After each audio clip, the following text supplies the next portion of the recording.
il y avait une hiérarchie. Akadosh Baruch Hu, il parlait surtout à Moshe, il parlait même qu'à Moshe, des fois à Aaron, mais c'est qu'à Moshe, c'était que Moshe.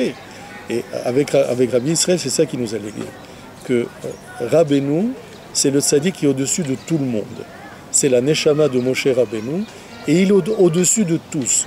C'est le tronc de l'arbre qui nourrit les autres branches, les pétioles, les feuilles, les bourgeons. Ils peuvent être des tzadikim comme des bourgeons, comme des branches, comme des très grosses branches. Tout le monde, toutes les racines du haut, les vrais. Mais ils ne sont pas comme le tronc. C'est le tronc qui amène la sève et qui nourrit tout l'arbre. Et Rabbeinu, c'est le tronc. Et un jour, moi, je lui ai dit, mais il ne peut pas y avoir des tzadikim véritables qui ne sont pas attachés à Rabbeinu, à Rabbi Nachman. Il me dit, Ken aval bli shoresh. Ça veut dire, ils n'ont pas de racines. C'est un dibour très difficile à comprendre, chacun le comprendra comme il veut. Tous les tzadikim qui ne sont pas attachés à Rabbi Nachman, ils n'ont pas de racines. C'est un message révolutionnaire. Et donc, Rabbi Israël, à la différence d'autres manigim, il n'essayait pas de rapprocher les gens à lui. Il essayait de rapprocher les gens à Rabbi Nachman. Lui, il n'existait pas. Quand on lui disait, oh, regarde, t'as fait ça, c'est Rak Rabbeinu. Rak Rabbeinu. C'est que Rabbeinu. Et à mon avis, c'est la raison pour laquelle il était tellement humble et tellement effacé. Et il a tellement souffert, et puis d'autres critères que moi j'ai pas. Que c'est pour ça qu'il a reçu le Pétek, à mon avis. Que Rabbeinu l'a choisi à lui en particulier. Tu vois, il y a une voiture derrière qui est en train de nous empêcher de parler. Et il est venu juste là, tu vois. Il y en a partout, mais il est venu juste là, il laisse son moteur allumé. Alors c'est marrant, hein, quand tu parles de Rabbeinu. Tous ceux qui ont connu Rabbi Israël, pas seulement qui l'ont connu en chair et en os, mais qui ont écouté son message, qui ont écouté ses cassettes, qui ont lu les histoires qui ont été publiées sur lui, ou les lettres, par exemple, qu'il a faites à Zalman Shazar, ce sont tous des gens qui sont devenus des bombes. Mais des bombes spirituelles, mais bien sûr par rapport à ce qu'ils étaient. Ils peuvent être dans un niveau, le niveau qu'ils sont. Mais par rapport à ce qu'ils étaient, ce sont devenus des bombes. Ils sont sortis de leur cocon, sont devenus des papillons. Ils ont commencé à s'envoler avec des couleurs magnifiques. Ça, c'est le travail de Rabbi Israël. Comment il a fait ça, je ne peux pas te le dire. Si je savais, je l'aurais fait moi aussi. Je ne sais pas. Il nous a appris la Emouna. On pouvait venir avec des questions et des machins et des trucs. Il avait 2 petits mots, 3 petits mots. Il te montrait que c'était ça la Emouna, que c'était Akol Mina Shamaim, que c'est Kadosh Baruch Hu qui dirige tout, Akol et Tova. Mais pas avec des leçons. Un petit mot, un petit truc qui te le montrait. Un jour, j'étais avec lui dans la choule de Breslev, à Rosh Hashanah, avant Ouman. C'était Rosh Hashanah. On était plusieurs à côté de lui. Et il y en a un qui est venu, c'était le premier soir, je crois, de Rosh Hashanah. Donc après, on avait dormi. Et donc c'était le matin, la tuila de Shacharit.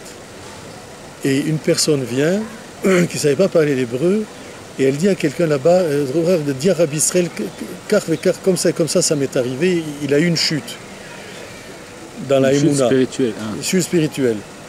Et la première des choses que Rabbi Israël, il a dit, l'olipol, ne pas tomber de ça. L'olipol. Ça veut dire, le type, il vient, il est brisé, c'est Rosh Hashanah, il a reçu une bonne gifle, tu vois, spirituellement. Et Rabbi Israël lui dit, ne tombe pas de ça. Ne tombe pas.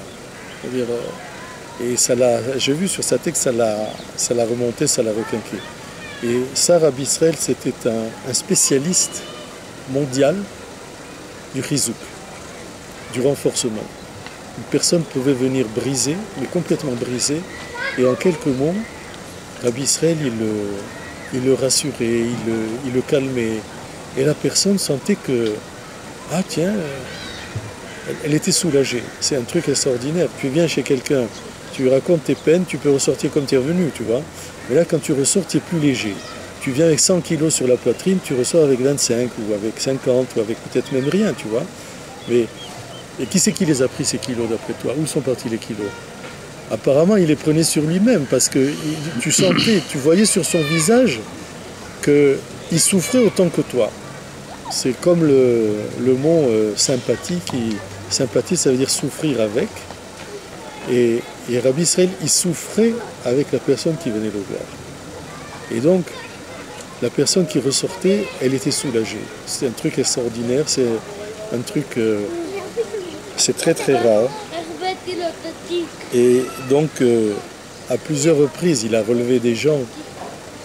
Il pouvait, tu vois, par exemple, tu n'avais même pas besoin de lui expliquer quel était ton problème. Déjà, avant que tu viennes, avant que tu ouvres la porte, il savait déjà que tu allais venir, il savait déjà quel était ton problème.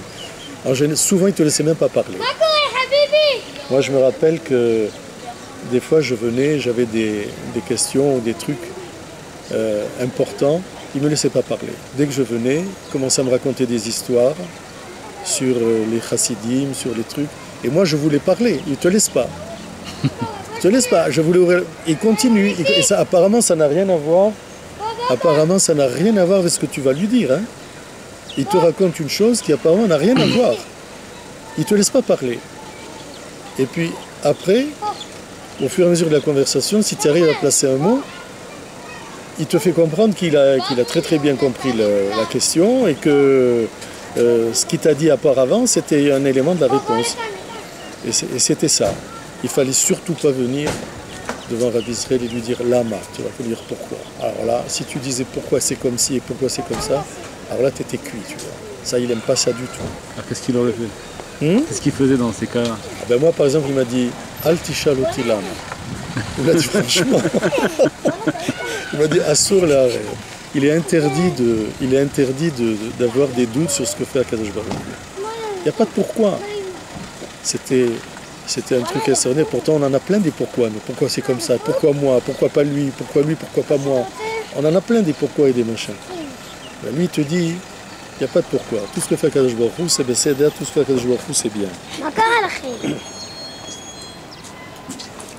Il avait une distance.